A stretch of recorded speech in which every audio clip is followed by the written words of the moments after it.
Hey, what's up, guys? King J coming to you live from hell.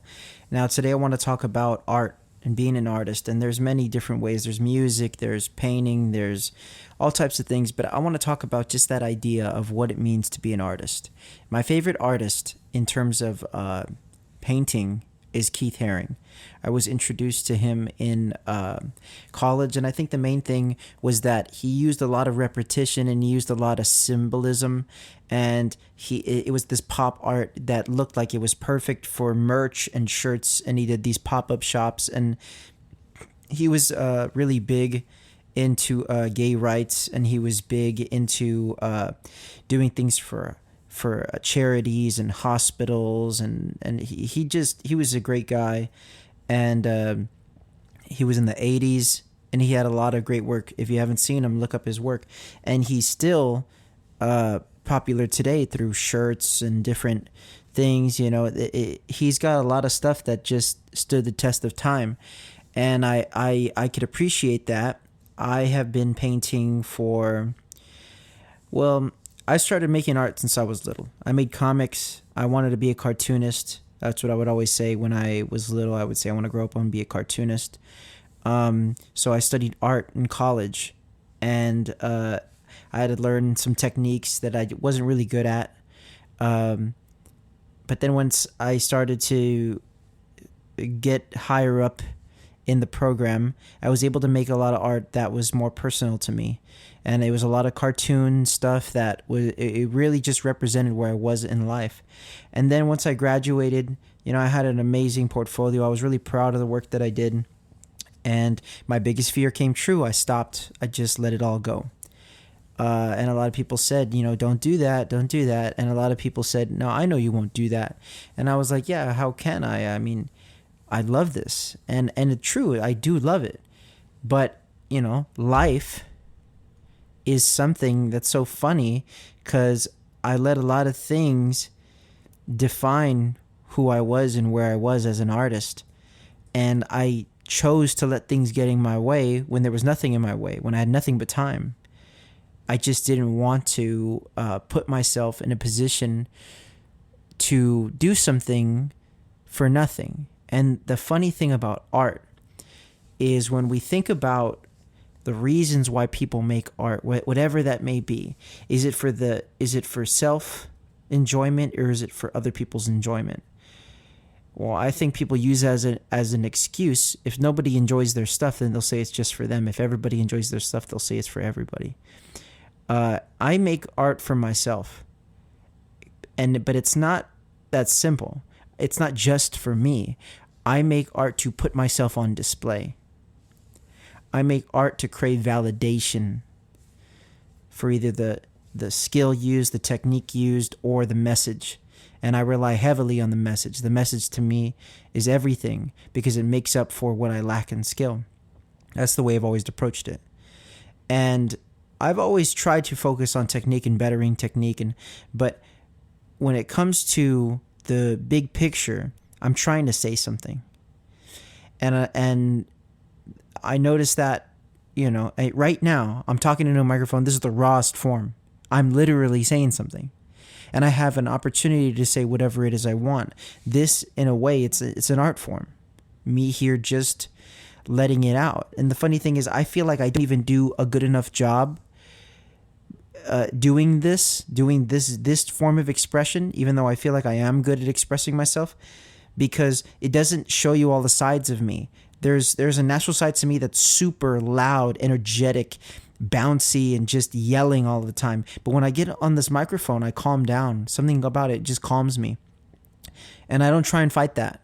If through this time I grow and change and adapt, and the next thing you know, I'm like, yo, what's up? Then that'll be that. And I'm going to leave that in for whoever gets that. If that's what this turns into, I'm going to let it turn into that. But right now, this is a calming, relaxing thing for me. It's almost meditative for me. I don't know what the opposite experience would be listening to it. I enjoy listening to it too, but I like the sound of my voice. I've gotten used to it. I've been talking into microphones for years. I've been rapping for years, and I've been an artist, quote unquote, for years. I love aesthetics.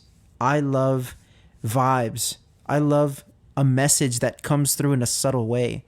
It's going to sound so random, but I've been very into Metallica recently because Metallica was my favorite band when I was little. And I really liked the album Load. And I always wondered, like, man, I know it's a softer album, it's more grunge. I would always see it as more grunge. But now I see it more country. It's literally like a cowboy story, the Load and Reload albums. And I like that because I feel like there was a reflection of James Hetfield, the singer. I feel like that's a reflection of where he was at in his life. He was dealing with alcoholism. He was dealing with his wife kicking him out of the house. He was dealing with the band in this weird turmoil where not only are they having issues with each other, they're wanting to stay mainstream when their sound isn't relevant anymore. So they're trying to stay relevant. But what I like most about Load and Reload is I feel like it's the most authentic James Hetfield you've ever seen because, one, it's raw. It's really saying something about him. It's almost like they said, we're going to give you a solo album, do whatever you want. And he said, I want to make a country album, a hard rock country album. And they just went with it, and they gave it their all, everybody on the band. And there's something really important to the depth of that. And my new album that I just put out, it's called King Nothing, and it's based off a song from Load, the entire thing. And when I was making the album, it's just sort of, it all just fell into this perfect thing that it all made sense. This King Nothing, me versus King J, having to realize I'm not the king of anything. I'm a simple human who likes to create art. And when I was rehearing, I love Woodstock 99. I know it was a disaster. If you haven't heard about it, look up Woodstock 1999. It was just crazy. You had Fred Durst from Limp Bizkit telling everybody to start breaking shit when he played Break Stuff. And it was on an Air Force base. It was super hot. There was no grass. It was all concrete. There was no restaurants nearby, so everybody had to pay super expensive prices for whatever they had there, and the ATMs were breaking, and it was just an overall horrible experience. DMX played there. That's that meme where he says, remember when DMX played for half the population of the earth? If you look at those videos, that crowd is crazy. The craziest crowd that I saw was Korn. When they started playing Blind, this crowd was like an ocean. It was bouncing like waves, and I heard that was the worst crowd. There was incidents of sexual assault and people. It's just a lot of issues in that whole concert. And then by the time Sunday rolled around, the final day, they had taken the debris from the Fred Durst show where they ripped everything apart and they started setting it on fire. And of course, Red Hot Chili Peppers, being the last band that performs, plays Jimi Hendrix Fire while these fires are going around and everybody's dancing, and it's just chaos. And to me, there's something so beautiful about that because, one, you're never going to have a lineup like that again. These amazing bands, you know what I mean? You had Korn. You had Rage Against the Machine. You had Red Hot Chili Peppers. And of course, you had Metallica in Load and Reload time. And I always thought, man, that was the time when they weren't playing their thrash stuff very well. Lars didn't want to do all the drum fills. Nobody wanted to go as hard. It was a lot softer at that time. And the thing is I was avoiding listening to that performance because I thought, man, they probably had the worst performance. And I started listening to it yesterday, actually. And one of the comments on YouTube said, you could tell James was really angry here. And another one said, this was during James' peak alcoholism. And you could see it. He was pissed. And the way that I would interpret it from the very beginning was he was probably pissed because they were hungry. They had the drive to keep up with these new metal bands that were coming up and all these young kids that are looking at Metallica like these old guys already, even though, they were in their 30s at the time. They were trying to stay current, and that was this fuel in them. And literally, their biggest song at the time was called Fuel.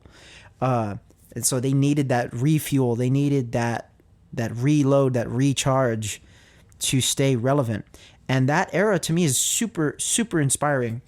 And that set list was literally perfect when I actually got down and listened to it.